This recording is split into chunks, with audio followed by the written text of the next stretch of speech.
Hey guys, we're starting part 2 of chapter 33, and we left off on diagnostic tests and procedures. So I want to go over some of these.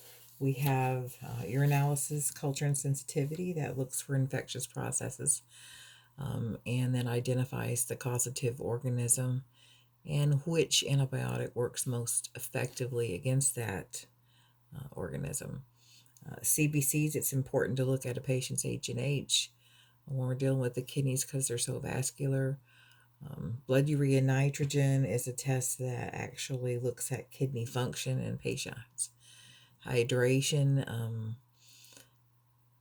the normal range for a bun is 10 to 20. Serum creatinine is the best indicator of renal function because it's not affected by hydration or liver function or the patient's diet. And the normal range for serum creatinine, we're going to say is 0.6 to 1.2 milligrams. Your books lists it slightly different in two areas. That's the range we'll go with, 0.6 to 1.2 milligrams. And that's the best indicator of renal function.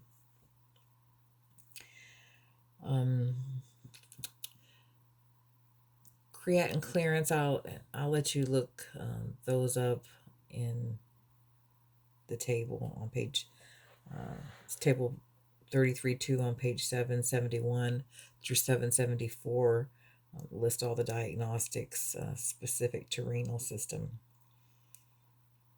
And we have then the bun creatinine ratio, and that basically is when they order a bun and a serum creatinine, they look at it. If the bun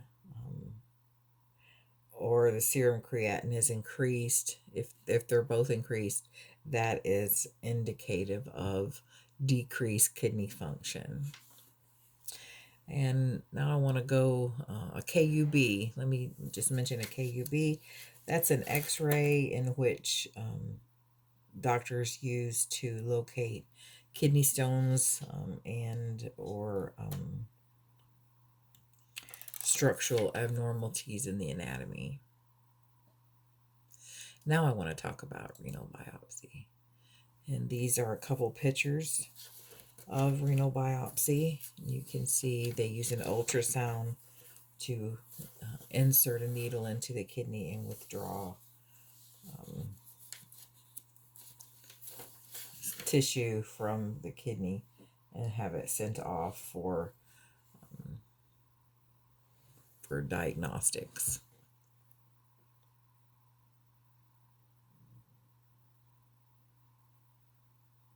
Renal biopsy is on page 774 of your book. So let's look at our nursing responsibility in teaching our patient.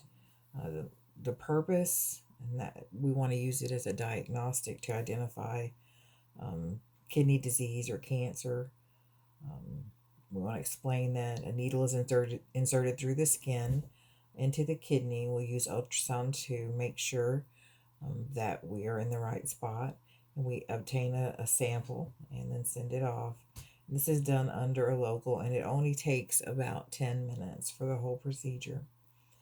Now, prep for the patient, they'll need to be NPO for 6 to 8 hours prior to the procedure, and of course have the blood test results back before the procedure. Especially want an H&H and PT and PTT. We want to make sure, since we're doing an invasive procedure on the kidney, kidneys are very vascular, we want to make sure that they're going to clot fine. And then post-procedure, they have to lay on their flat in their bed, either prone or on their back, either one.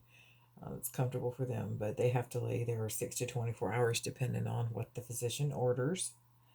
And then we're going to give home care instructions. Your basic: avoid strenuous activity and heavy lifting for about 2 weeks, and report any bright red bleeding or clots in the urine. Of course, any fever, any signs of infection you want to report. Nursing management of patients with renal disease. We're going to, of course, do an assessment. We're going to look at the patient's history. What is their present illness? What is their current complaint? We're going to do a focus assessment on that complaint and ask appropriate questions to get enough data so that we can identify what's going on with the patient with the physical head-to-toe assessment, picking up any objective signs and symptoms. Ongoing assessment for the renal system, of course, is doing specific interventions to assess a renal function, such as measuring the patient's I&O, evaluate if there's any abnormal flow of urine. You want to look at the character of the urine, its color, odor, clarity, those kinds of things. And then notice, ask the patient any changes in their voiding pattern. Do they have any pain or discomfort?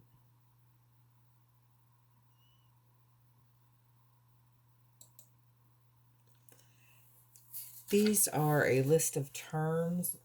They're on page 777 in your book. You want to know what these terms are, you will see them again.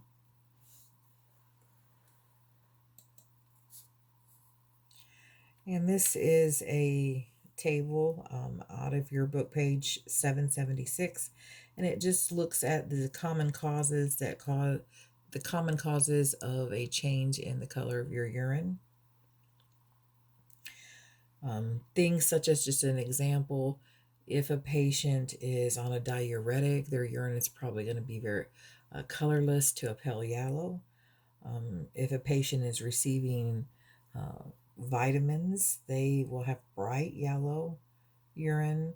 So we can get an idea of what's going on with the patient by just assessing the color of their urine. And I'll let you look at the rest of those on your table.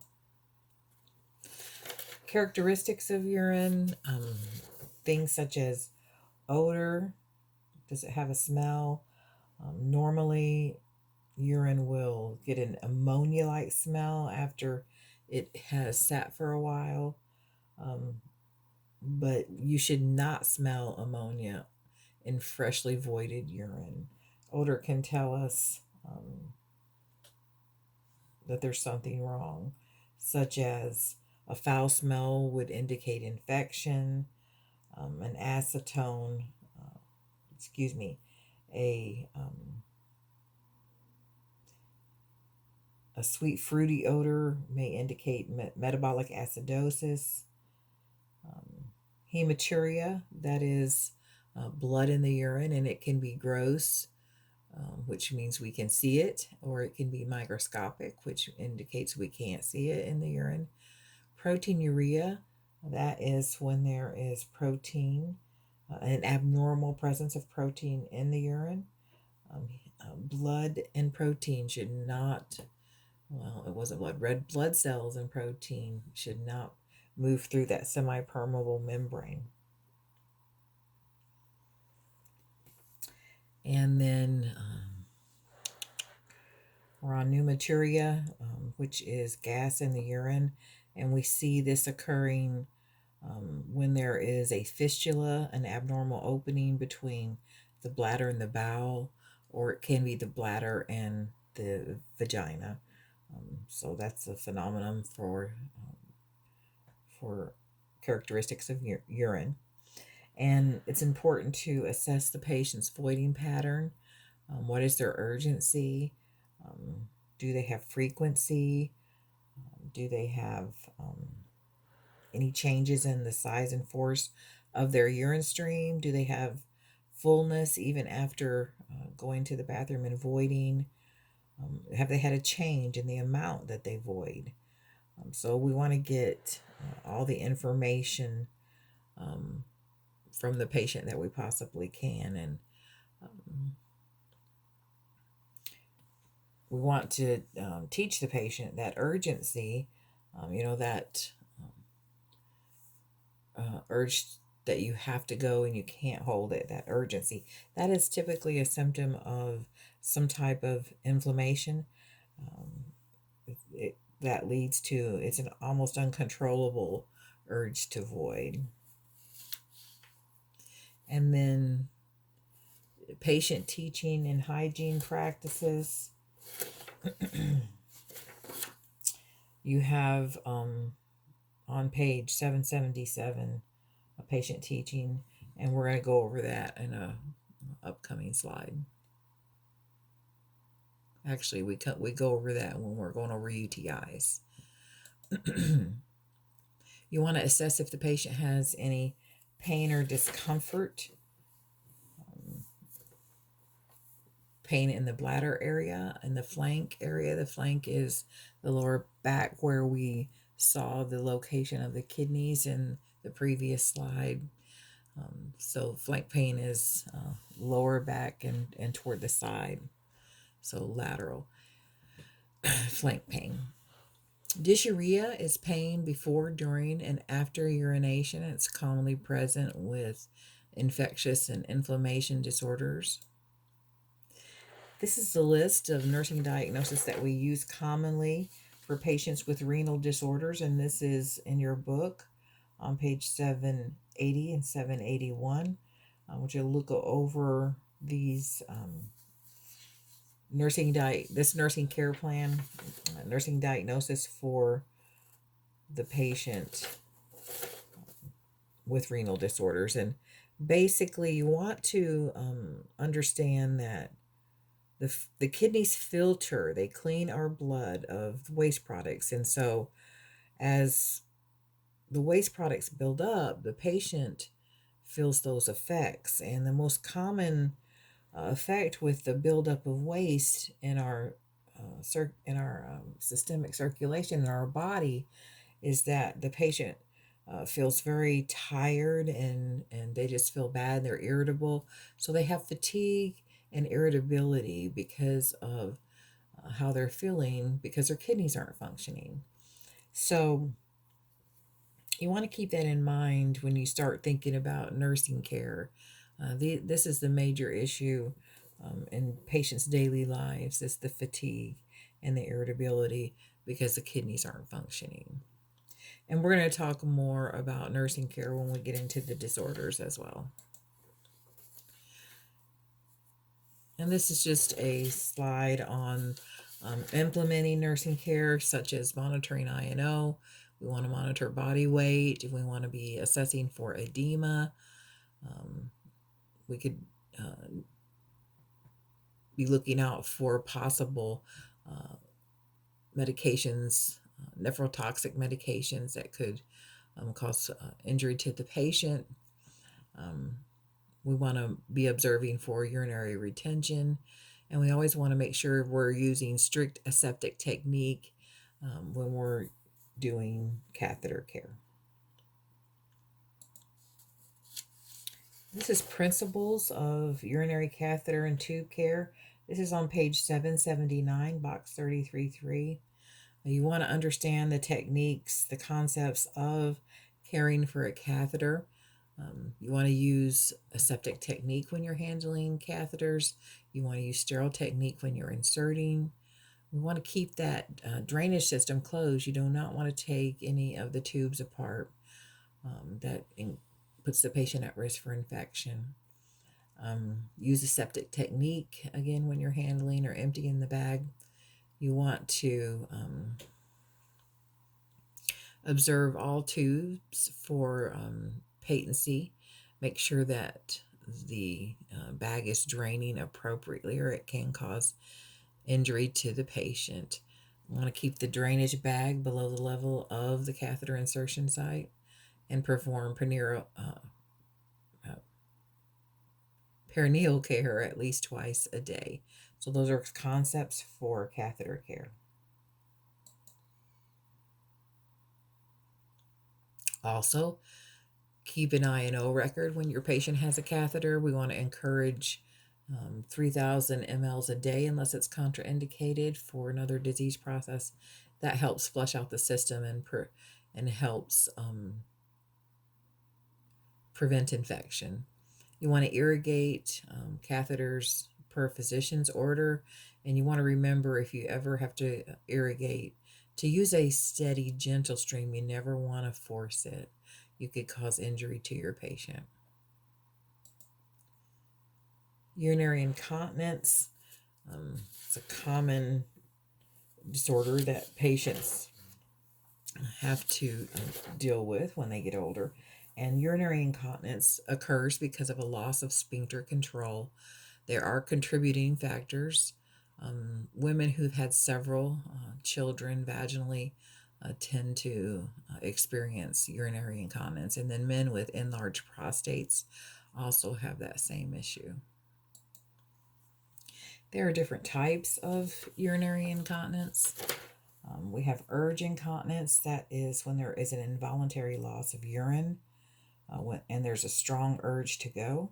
You just can't make it to the bathroom. Urge incontinence. Stress incontinence is when the sphincter fails, and so when there is an increase in intra-abdominal pressure in the events of a sneeze or a cough, or laughing, those kinds of things can cause an involuntary release of urine. That's stress incontinence.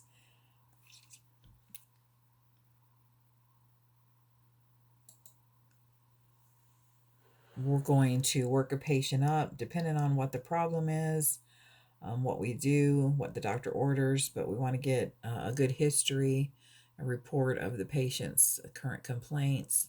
Sometimes we will have to instruct and teach the patient about a bladder diary so that we can get more information. We'll have the patient come back after they've collected information, and that helps diagnose problems. Of course, a urinalysis, depending on the issue, we may need to measure post-void residuals. We may need to check for stress testing.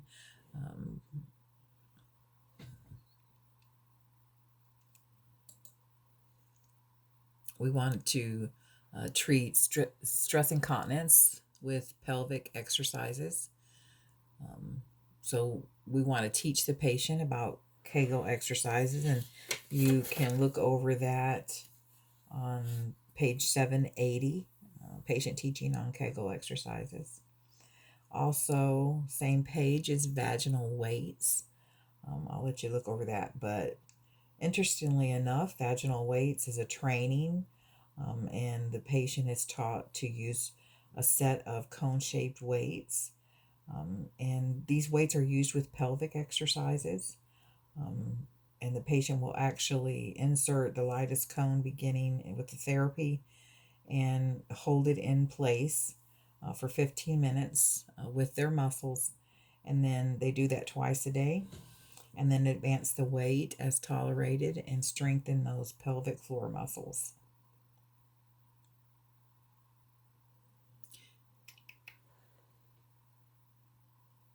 There are medications specific to issues of the urologic system, and it's listed on page 782, box 33.5. Medications such as antispasmodics, Flomax and Cardura, which are for urinary retention, and Ticklic antidepressants, those are for overactive bladder. So some different medications that can be utilized.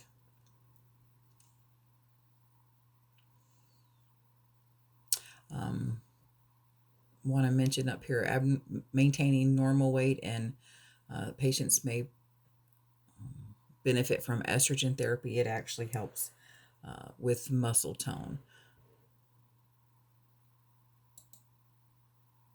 Whoops. It's a double slide. This is a list of nursing diagnosis from your book on page 780, 781. We have functional urinary incontinence, and you want to teach the patient about safety. Functional means they have an issue with getting to the bathroom. So we want to instruct them to call and ask for help. That's the important nursing intervention here. Checking on the patient often, making sure you're helping them as needed. These patients may benefit from a bedside commode since they can't quite make it to the bathroom, they struggle. And then also, they want to think about wearing clothing that's easy to remove. And we want to implement these measures to encourage independence for the patient. Stress urinary incontinence.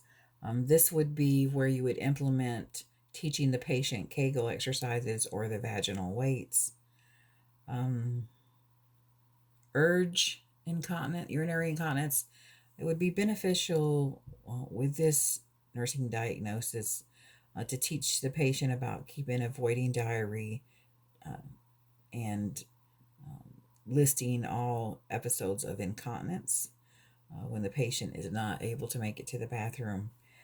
And then help the patient establish a voiding schedule. Your book lists and talks about a voiding schedule. And these patients can benefit from antispasmodics.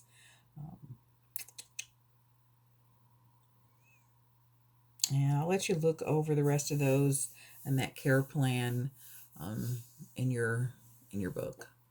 And again, we will talk specifically about nursing diagnosis and disorders in our chapter 34. Just to be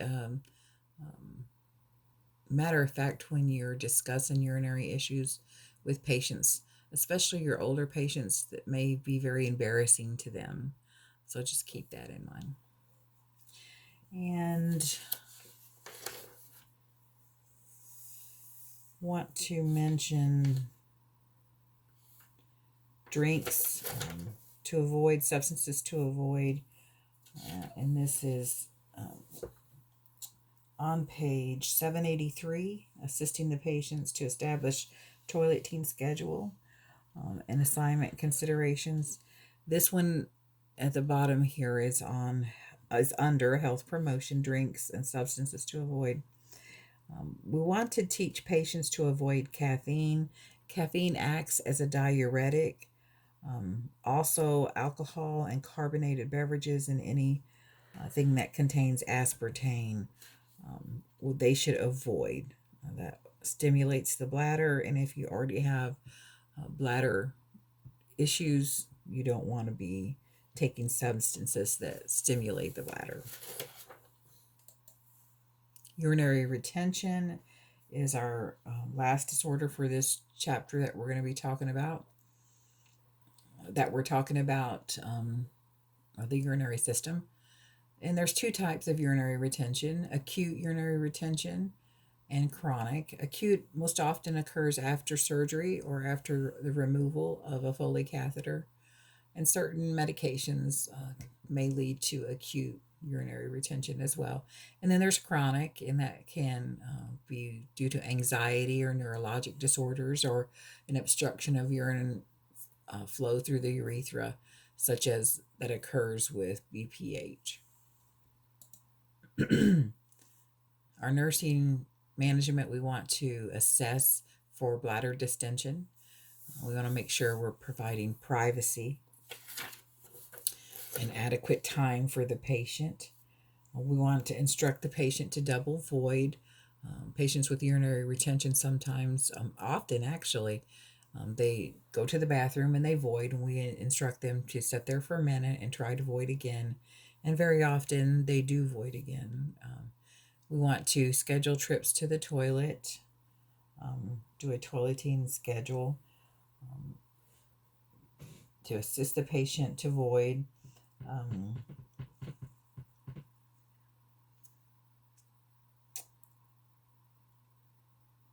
I think that is it for chapter 33.